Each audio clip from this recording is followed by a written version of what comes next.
They say the road reveals who we really are. That night, under a sky full of stars and the sound of nothing but crickets and the distant hum of passing trucks, my son said something that unraveled years of silence between us, and I wasn't ready for it. From which city are you watching this right now? Type it in the comments because you won't believe how one broken down car on a quiet highway turned into a conversation I'd never forget. It all started the way most road trips do. A little rushed, a little messy, and full of that quiet kind of excitement that comes when you're doing something you haven't done in years. Ethan had surprised me with the idea. He'd said it like it was casual. "Hey Mom, why don't we drive up to the lakehouse one last time before it's sold?" The lakehouse. It held so many memories of his childhood. My late husband's summer cookouts, and long walks in the woods with the dog we buried up there. I hadn't been back in over a decade. It wasn't just a place anymore. It was a time capsule of everything I had lost and everything I wasn't sure I was ready to remember. But I said yes. We packed up snacks and old playlists we used to sing along to when he was just a teenager, and hit the road in his SUV. Ethan had always been the quiet, thoughtful one, the kind of son who never raised his voice, who always let me talk, who smiled gently and said, "You okay?" in a way that made me feel seen. We were 3 hours into the drive just past dusk, when the car shuddered like it had hit a bump, only there was no bump. A warning light blinked and then another, and just like that we were slowing down fast. "Mom, I think the transmission's gone." He pulled over to the shoulder of a quiet 2-lane highway, far from any town, the glow of headlights behind us few and far between. We got out, stretched, and looked around. Miles of trees, a long stretch of empty asphalt, and the kind of stillness that makes you notice your own breathing. "No cell signal," he said, waving his phone in the air. I tried mine. Nothing. And just like that, we were stranded. He chuckled, rubbing the back of his neck. "Guess it's just you and me, Mom." There was no panic. No rush to solve it. Just an odd calm. The kind that settles in when there's absolutely nothing you can do but wait. We sat on the hood of the car, passing time with old stories, and a bag of pretzels we found in the glove compartment. The sun had dipped below the trees, and the stars were starting to show. I hadn't seen them like that in years. No city lights, no distractions, just sky. Ethan laid back on the hood, hands behind his head. I followed his lead. "You know," he said, "I always loved this kind of silence. It's honest." I turned my head to look at him. His profile was so familiar. A grown man now, but still with traces of the boy I used to drive to school who'd sit beside me at the kitchen table while I paid bills. "I think," he said quietly, "I needed this trip more than I realized." I didn't answer. I let the quiet hang. Let the moment breathe. He went on. "I used to think we'd talk more when I was a kid, but you were always tired or sad, and I never wanted to add to that." His words hit me like a slow wave. I turned fully toward him. "Ethan, I didn't know you felt that way." He nodded slightly. "I know. I never said it. I just figured you had enough on your plate. After Dad died, it was like you folded into yourself."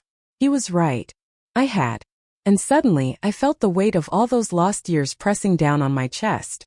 The missed conversations, the smiles that never quite reached our eyes. The nights I cried in bed, pretending I was asleep when he peeped in. "I thought I was protecting you," I said, my voice barely above a whisper. "I know, and I get it now. But I guess a part of me always wanted, I don't know, more." He looked up at the stars again. "Not even big things, just more of you." It was such a simple sentence, but it cracked something in me. Not in a painful way, more like the way ice melts when it finally sees the sun. "I'm sorry," I said, "for disappearing. I didn't mean to. I just didn't know how to hold everything together." Ethan reached out and took my hand gently. "You don't have to explain. I just wanted you to know that I'm here. I always was, even when you weren't." We sat like that for a long time. Two people who had lived side by side, finally meeting again in the space between words. A pair of headlights appeared in the distance, growing slowly. "I think we're about to be rescued," I said, wiping my eyes and laughing. "Good," he smiled. "Because now that we're talking, I have a few more things I want to say." And I knew in that moment this trip wasn't about the lake house. It was about us.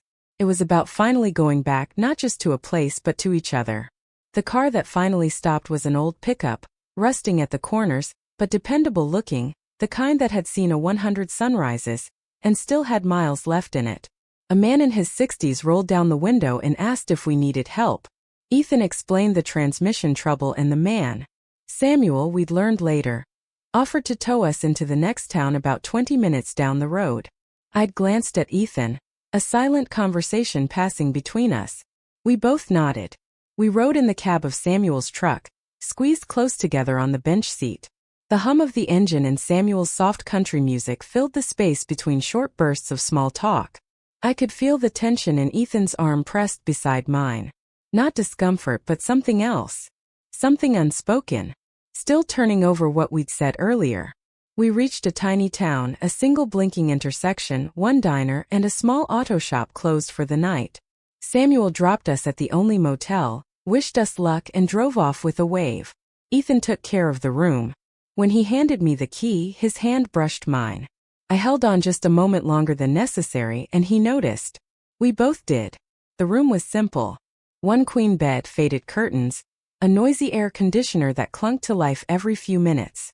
I sat on the edge of the bed, suddenly aware of how quiet it was without the road beneath us. Ethan leaned against the dresser, his hands in his pockets. It's been a weird day, he said. I nodded. The kind that sneaks up on you. He looked at me for a long moment. You okay? I don't know, I said honestly. I feel lighter and heavier all at once. Ethan smiled just a little. That's how it feels when you start telling the truth. It rattles everything loose. I laughed not because it was funny but because it was so perfectly said. Then I looked up at him. You said earlier there were more things you wanted to say. He hesitated, then crossed the room and sat beside me on the bed. His hand found mine again, naturally this time. I always wondered what it would have been like if we talked like this sooner, you and me. Not just as mother and son but as people. I turned to him, surprised. You mean like equals? He nodded. Yeah, like friends even. I felt something shift inside me. Ethan had always been respectful, always held a kind of quiet distance, not out of coldness but reverence maybe. But now I saw it differently. That distance had been a kind of yearning, a quiet hope that I'd notice him not just as my child, but as someone with his own story, one I hadn't really been listening to. I squeezed his hand. I think I was afraid to see you that way. He met my eyes. Why? Because it would have meant you didn't need me the same way anymore. And maybe I wasn't ready for that. He gave me a soft smile. I think we both needed each other in ways we didn't know how to say. We sat in silence again, but it wasn't empty. It was filled with everything we hadn't spoken for years. The room, despite its peeling wallpaper and flickering lamp, felt warm. Safe. Ethan stretched out on the bed beside me, his shoes still on, hands behind his head like he had on the car hood. Remember that summer when I broke my arm falling out of the tree at the lakehouse? I laughed. You didn't cry. Not once. You did, he said, turning his head toward me. When you thought I was asleep, I looked at him, caught off guard. How do you remember that? Because I'd never seen you cry before. Scared me more than the fall. That truth hit me deep. I had thought I was hiding my pain, my grief, my struggle. But kids always see more than we think. I never wanted to be weak in front of you, I said. But you weren't, he replied gently. You were human and I needed to see that. His voice had softened even more now, low and steady. The kind of voice that doesn't rush. That makes room for everything it touches. You were so strong after Dad died, he added. But I wish you had let me be strong for you too. I felt a sting in my chest. Regret maybe, or love. Or both tangled together in a knot I hadn't touched in years. Maybe it's not too late, I said quietly. He rolled to his side, propped up on one elbow, closer to me now. What do you mean? I mean, maybe we can still be strong for each other starting now. He searched my face, not just with his eyes but with something deeper. A kind of emotional honesty that I wasn't used to anymore, not from anyone. I want that, he said. I really do. And in that small dim motel room, I felt something I hadn't felt in a long time. Not just connection, not just understanding, but forgiveness for him, for me, for the time lost between us. Ethan stood and went to the small dresser. He found an old deck of cards in the drawer and brought it over. Let's stay up a little, he said. Play something dumb like go fish like we used to. I smiled and talked more. He nodded always. So we sat cross-legged on the bed, laughing over nothing, letting the years fall away. And I knew as the minutes passed like memories being rewritten, that something had shifted forever. We weren't just mother and son anymore. We were finally something more. The light in the room was soft and golden by morning, filtering through the blinds in streaks that fell across the bedspread like sunlit ribbons. I blinked to wake to the faint sound of birds outside and the steady whir of the air conditioner. Ethan was still asleep beside me, one arm draped over his chest, his breathing slow and even. I watched him for a moment, not in the way a mother watches her child, but as someone realizing that years had passed without really seeing him. He looked older now, of course. His jaw had filled out, the angles of his face sharper, and his brow slightly furrowed even in sleep, just like his father's used to be. But there was something else there too, something gentler, more open. I thought back to the night before, to the hand he had held without hesitation, the words we'd shared in the quiet, the forgiveness that had passed silently between us like the air we breathed. When he stirred, he blinked up at the ceiling, then turned toward me. A lazy smile crossed his face. "You're still here." "Nowhere else I'd rather be," I said. We took our time that morning. Ethan walked across the street to the diner and brought back coffee and 2 plates of eggs and toast. We ate on the edge of the bed, knees brushing, laughing quietly as we remembered old family road trips. "You used to get so annoyed with Dad's country music," he said between bites. "That's because he had 3 CDs and played them on repeat." I shot back. "But you'd sing along anyway." I paused, surprised. "You noticed that?" He looked at me. "I noticed everything, Mom." The words lingered between us longer than they needed to. After breakfast, we walked to the auto shop. The mechanic sent the part we needed wouldn't arrive until the next day. Ethan didn't even flinch. "Guess we've got another night here," he said, glancing at me with that now familiar warmth. "I don't mind," I said. "Not one bit." So we wandered. There wasn't much in that sleepy town. A small park, a thrift shop, a little book cafe run by a woman named Ava, who gave us free cookies when she found out we were stranded. Ethan picked out an old poetry book and read me a few lines under a tree in the park. His voice was steady and low, and the way he looked at me between verses made my skin prickle, not in discomfort, but with a hum of closeness I hadn't felt in years. We talked about everything, the little things like why I still preferred paper maps over GPS, and the bigger things like how he had once almost quit college but didn't because he thought I needed him to be okay. I wasn't okay, I admitted, staring down at the pond beside us. For a long time after your dad died, I felt like I was only half alive, like I was performing life, not really living it. "I know," he said. "And I kept waiting for you to come back." I turned to him. "I'm sorry I made you wait that long. You're here now." He reached for my hand again. It felt natural now, like we were finding a rhythm neither of us had known we needed. That night, we picked up sandwiches from a food truck and brought them back to the room. We sat cross-legged on the bed again, only this time closer. When our fingers brushed while reaching for the napkins, neither of us pulled away. He looked at me, really looked at me, and said, "You know, I don't think I ever told you how much I admired you. Not just for raising me alone, but for surviving even when it didn't feel like you were." I didn't know what to say at first, so I touched his face lightly, the way I hadn't in years. My fingers rested at his jaw, tracing the shape of the boy I once knew and the man he had become. His eyes closed briefly like he was soaking in something he'd craved for a long time. "I missed this," he whispered. "What?" I asked, voice quiet. "You, this version of you, the one who isn't holding everything in?" My hand stayed at his cheek. I didn't know how to be her again until now. Ethan leaned in, forehead resting gently against mine. And in that soft, breathless space, I felt the years between us dissolve. This wasn't confusion. It wasn't misplaced affection. It was something deeper, harder to define. A reconnection that had started in the dark on the side of a highway and grown roots in a place neither of us expected.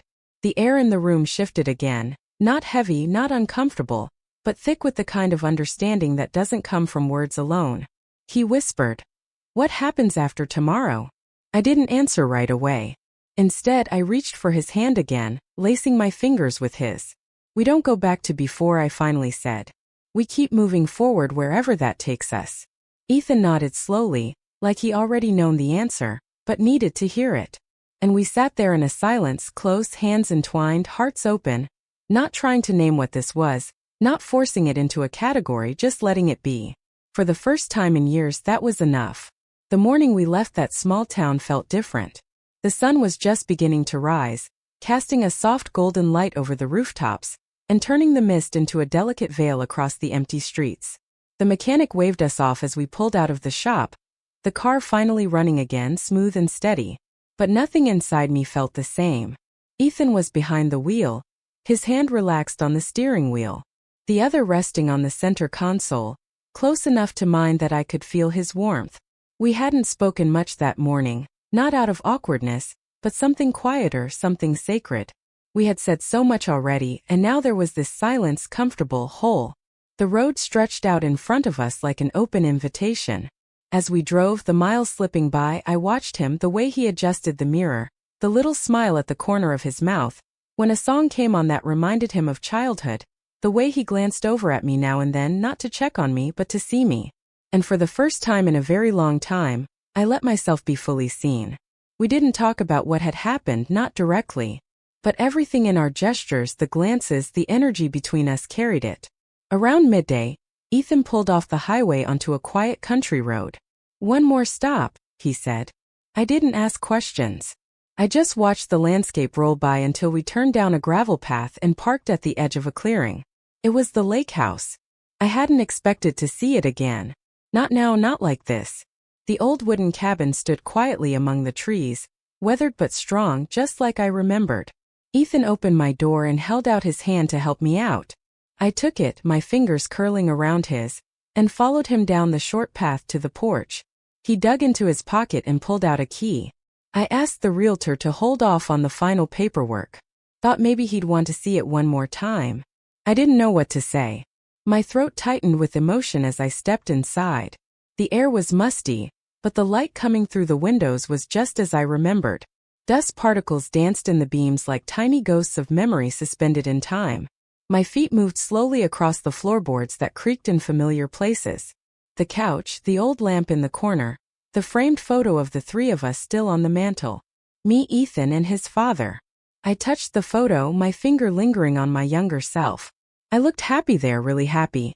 I used to think I had to forget this place to move forward, I said, my voice hushed. Ethan came up beside me. And now I think I just needed to see it again to remember who I was, who we were. He nodded. "You're still her, Mom.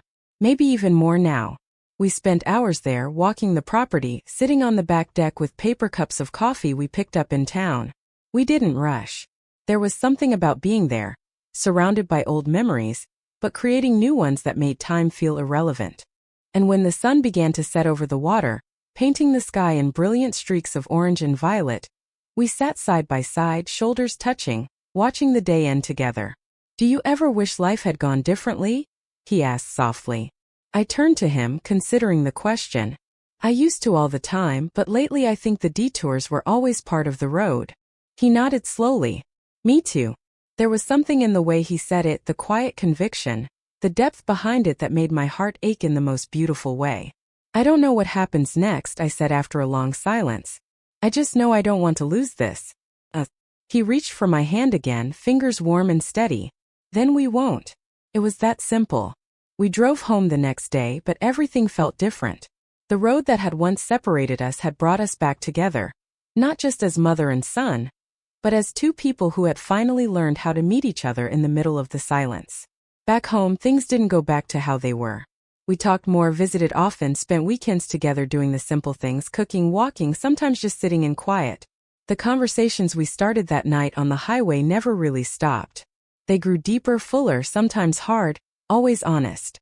And for the first time, I didn't feel like I had to be anything other than myself. No armor, no pretending. Ethan saw me, the real me, and met me there.